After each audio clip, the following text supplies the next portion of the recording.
আসসালামু আলাইকুম viewers, welcome to my channel. আমি কাউসার নূপুর। আজ সবাই রিকোয়েস্টের একটা ভিডিও ছিল আমার, সেটা হচ্ছে কিভাবে খুব সহজে একবারে নো ফেল স্পঞ্জ রসগোল্লা বানাতে হয় তার একটা রেসিপি যেন আমি দেই। আজকে তাদের জন্য আমার এই রেসিপিটা আমি আজকে আপনাদেরকে একেবারে সহজভাবে পারফেক্টভাবে কিভাবে মাত্র 2টি উপকরণ দিয়ে স্পঞ্জ রসগোল্লা তৈরি করতে হয়, এবং এখানে কোনো রকম এই রেসিপিটা যদি আপনারা ফলো করেন তাহলে এখানে নো ফেল বলতে কোনো শব্দ থাকবে না। দেখুন, স্পঞ্জ রসগোল্লার কিন্তু মূল জিনিস হচ্ছে, দেখুন এভাবে করে চিপে ফেললে এটা একদম দেখুন যে চুপসে গেল। আবার দেখুন যে ঠিক এটা আমি যখন শিরা এভাবে ভিজিয়ে নিচ্ছি, দেখেছেন এটা ঠিক আগের মতো হয়ে যাবে। এবং রসগোল্লাগুলো কিভাবে একেবারে গোল হবে, পারফেক্ট হবে, তার সমস্ত কিন্তু টিপস আমি এর মধ্যে দিয়ে দিব। আপনারা অবশ্যই আমার এই রেসিপিটা ফলো করবেন। দেখুন আমি কেটে আপনাদেরকে দেখাচ্ছি যে ঠিক এটা কতটা স্পঞ্জি। দেখুন এটা কতটা, ভিতরটা দেখুন যে পুরোটাই কিন্তু ফাঁপা। এবং এটা যদি কেউ মনে করেন ডায়াবেটিক রুগী যে এটা একেবারে চিপে ফেলে শিরা থেকে তুলে খাবেন, সেটাও খেতে পারবেন। আবার যারা মিষ্টি পছন্দ করেন তারা কিন্তু ঠিক এইভাবে করে মিষ্টির শিরায় ডুবিয়ে এটা খেয়ে নেবেন। আসুন দেখে আসি কিভাবে এই মিষ্টিটা সহজে তৈরি করতে হবে। আজকে আমি 2 লিটার দুধ নিয়েছি। এখানে আমি কিন্তু 2 লিটার তরল দুধ নিয়েছি।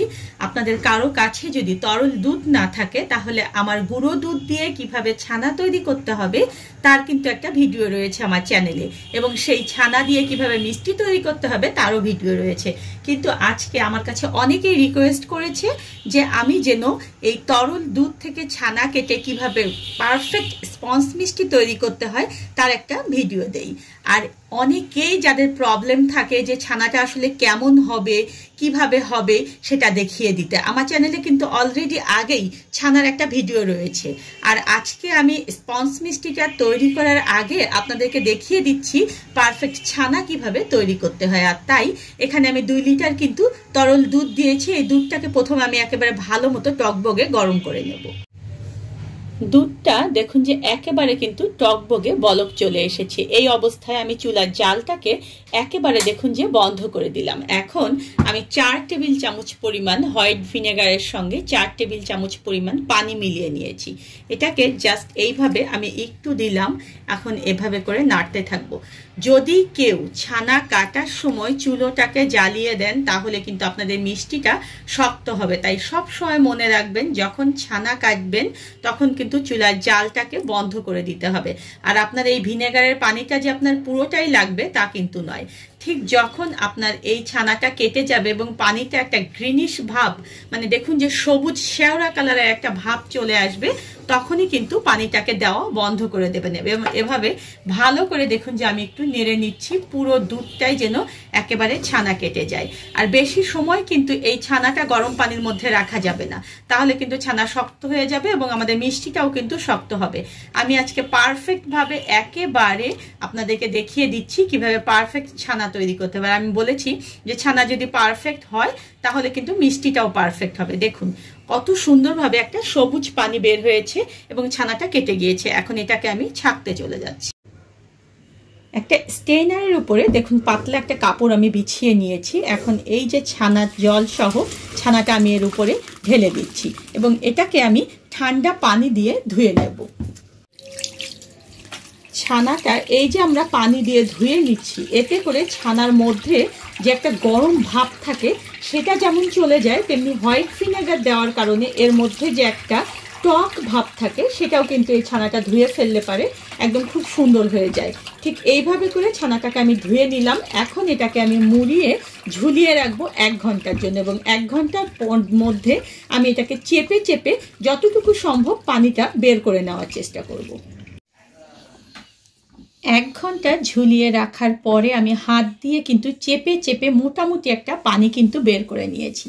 আমি বলে রাখি সব সময় মনে রাখবেন ছানা কিন্তু খুব বেশি যদি ড্রাই হয় তাহলে কিন্তু মিষ্টি ফেটে যায়, আবার যদি ছানা ভিজা ভিজা থাকে সেটাতেও কিন্তু মিষ্টি ফেটে যায়। এখন দেখুন যে ছানাটা কতটা সুন্দর, এটা কিন্তু একেবারে ড্রাইও না আবার ভেজাও না, ঠিক এই অবস্থায় এই যে 2 কেজি দুধের আমি ছানা করলাম, এই ছানাটার মধ্যে আমি কিন্তু কিচ্ছু দেব না।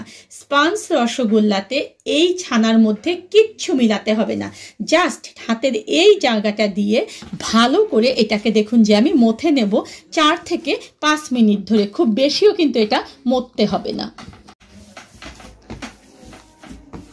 5 মিনিট ধরে আমি ভালো করে দেখুন যে এই ছানাটাকে মথে নিয়েছি। এবং ছানা মথা ভালো কিভাবে হয়েছে দেখুন যে আমি এভাবে ছানাটা প্লেটের গা থেকে তুলছি, সমস্ত ছানাগুলো কিন্তু একখানে জড়ো হয়ে আসছে। আর দেখুন যে ছানাটা নাড়তে দেখুন যে কতটা স্মুথ। যদি ছানা 5 থেকে 6 মিনিটের বেশি আপনারা মথে নেন তাহলে ছানা থেকে কিন্তু যে বাড়তি চর্বিটা রয়েছে সেটা কিন্তু পুরোটা বের হয়ে যাবে, তখনও কিন্তু মিষ্টিটা শক্ত হবে। মিষ্টি শক্ত হওয়ার বেশ অনেকগুলো কারণের মধ্যে এটাও কিন্তু একটা কারণ যে ছানা খুব বেশি মথা যাবে না। এই ছানাটা মথা শেষ, এখন চলুন আমরা চুলায় গিয়ে শিরা উঠিয়ে দিয়ে আসি। 2 কেজি ছানার স্পঞ্জ রসগোল্লার জন্য আমি এখানে 2 কাপ চিনি ব্যবহার করব এবং তার জন্য আমি এখানে 7 কাপ পরিমাণ পানি ব্যবহার করব। আমি 2 কাপ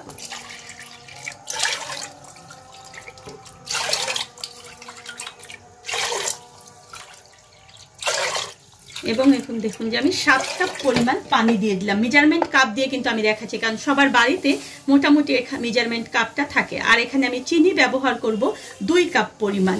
এখানে আমি কিন্তু সাদা চিনি ব্যবহার করতে বলবো সবাইকে, কারণ স্পঞ্জ রসগোল্লা কিন্তু সবসময় দেখবেন যে ধবধবে একটা সাদা রং থাকে। আর এই কারণে যদি আমরা এখানে লাল চিনি ব্যবহার করি তাহলে কিন্তু এই শিরাটা লাল হয়ে যাবে এবং আমাদের মিষ্টিগুলোও কিন্তু লাল হয়ে যাবে। আসুন এখন মিষ্টি বানাতে যাই। এই ছানাটা থেকে ঠিক আপনি কতটা মিষ্টি বানাতে চান সেটা আপনার উপরে ডিপেন্ড করবে। আপনি যদি ছোট সাইজ বানাতে চান তাহলে অবশ্যই লেচিগুলোকে ছোট করে কেটে নেবেন, কিন্তু সবসময় মনে রাখবেন যে স্পঞ্জ রসগোল্লা কিন্তু অন্যান্য রসগোল্লার চেয়ে একটু সাইজে বড় হয়। তাই এখান থেকে আপনারা ঠিক 16 থেকে 17টা, খুব বেশি হলে 18টা মিষ্টি বানাবেন। ছানাগুলোকে দেখুন যে আমি মোট 17টা লেচি কেটে নিয়েছি। এখন একটি করে লেচি এভাবে হাতের মধ্যে নিয়ে প্রথমে জাস্ট দেখুন যে এভাবে একটু চেপে চেপে দেবেন। দেখুন চেপে দিয়ে তারপরে এটাকে মোটামুটি একটা গোল একটা রাউন্ড শেপ দেওয়ার চেষ্টা করবেন দেখুন। এবং সবসময় মনে রাখবেন যে স্পঞ্জ রসগোল্লা কিন্তু খুব বেশি যে একেবারে মসৃণ হতে হবে তা না, আবার খুব বেশি যে ফাটা ফাটা থাকবে তাও কিন্তু না। এই গোল করাটা দেখুন যে এইভাবে করে গোল করবেন যাতে করে মোটামুটি একটা মসৃণ ভাবের মধ্যে থাকে। ঠিক এইভাবে সবগুলো মিষ্টি আমি আগে গোল করে নেব। আর ওদিকে কিন্তু আমার শিরাটাও একেবারে বলক তোলার জন্য আমি রেখে এসেছি। সবগুলো মিষ্টি দেখুন যে আমি গোল করে বানিয়ে নিয়েছি এবং এগুলো এত সুন্দর গোল হয়েছে দেখুন এবং এত সফট। এখন আমাদের ওদিকে কিন্তু শিরাটা বলক চলে এসেছে। চলুন দেখি শিরার কাছে চলে যাই। শিরাটা দেখুন যে আমার খুব সুন্দরভাবে কিন্তু বলক চলে এসেছে। এখন আমি যে মিষ্টিগুলো এর মধ্যে দেব তার আগে কিন্তু আমাকে একটা ছোট্ট কাজ করতে হবে, আর সেটা হচ্ছে আমি এখানে 2 টেবিল চামচ পরিমাণ নর্মাল দুধ দিয়ে দিচ্ছি। এই দুধটা দেওয়ার কারণ হচ্ছে আমাদের মিষ্টিটা সিদ্ধ হওয়ার জন্য আমাকে এই শিরার মধ্যে একটা ঝাঁক তুলতে হবে, আর সেই ঝাঁকের জন্য এখানে আমি দিয়ে দিলাম এই দুধটা। এখন ধীরে ধীরে আমি এখানে সবগুলো মিষ্টি দেখুন যে ছেড়ে দেব। 5 মিনিট পরে দেখুন যে মিষ্টিগুলো ফুলে একেবারে কত বড় সাইজ হয়ে গেছে। এখন আমি এখানে 1 কাপ পরিমাণ গরম পানি নিয়েছি। এই পানিটা আমি ধীরে ধীরে দেখুন যে এখানে দিয়ে দিচ্ছি এবং চুলাটাকে আমি আবার জোর আঁচে দিয়ে এটাকে আরো 15 মিনিট এভাবে 3 বারে পানি মিলাবো এবং এটাকে জাল করব। এই অবস্থায় যদি দেখেন যে একেবারে উতলিয়ে পড়ে যাচ্ছে, ঠিক সেই সময় ঢাকনাটাকে জাস্ট এভাবে একটু সরিয়ে আবার দিতে হবে যাতে করে এটা উতলিয়ে পড়ে না যায়। এখন 15 মিনিট পরে আমরা আবার ফিরে আসবো। দেখুন এই যে ঝাঁকটা উঠেছে এটা কিন্তু আমি যে দুধ দিয়েছিলাম সেই দুধটার কারণে উঠেছে। আমি কিন্তু প্রথমবার যেখানে মিষ্টিগুলো ছেড়েছিলাম সেই হাঁড়িটা কিন্তু আমি পরে চেঞ্জ করে নিয়েছি, কারণ আমার হাঁড়িটা অনেক উঁচু ছিল, ওটা একটু প্রবলেম হচ্ছিল। আর আমি কিন্তু এখানে মোট 5 মিনিট পর পর 3 বার পানি মিলিয়ে এটাকে আরও 15 মিনিট, মানে মোট এখানে 20 মিনিট আমি এটাকে জাল করে নিয়েছি। আমার কিন্তু মিষ্টিটা একদম হয়ে গিয়েছে। এই অবস্থায় এসে আবার হাফ কাপ পরিমাণ ফুটন্ত গরম পানি আমি এর মধ্যে দিয়ে দিচ্ছি। এতে করে মিষ্টির শিরাটা অনেক বেশি পাতলা থাকবে আর মিষ্টিটা কিন্তু হার্ড হবে না। এই অবস্থায় আমার কিন্তু মিষ্টিটা একেবারে হয়ে গিয়েছে, এবং মিষ্টি হয়ে গেছে বুঝবেন, দেখুন যে 80% কিন্তু শিরার নিচে ডুবে রয়েছে আর 20% দেখুন যে শিরার উপরে রয়েছে। এই অবস্থায় এটাকে ঢেকে আমি রেখে দেব ঠান্ডা হওয়া পর্যন্ত। আরও একটা বলে রাখি, মিষ্টি শক্ত হওয়া এবং ভেঙে যাওয়ার আরেকটা কারণ হচ্ছে অল্প আঁচে জাল করা। যখন আপনারা মিষ্টিটা জোর আঁচে জাল করবেন তখন দেখবেন মিষ্টিটা এরকম গোল হবে এবং এটা ভেঙে যাবে না এবং খুব সুন্দর হবে। আসুন এটা অপেক্ষা করি আমরা ঠান্ডা হওয়া পর্যন্ত।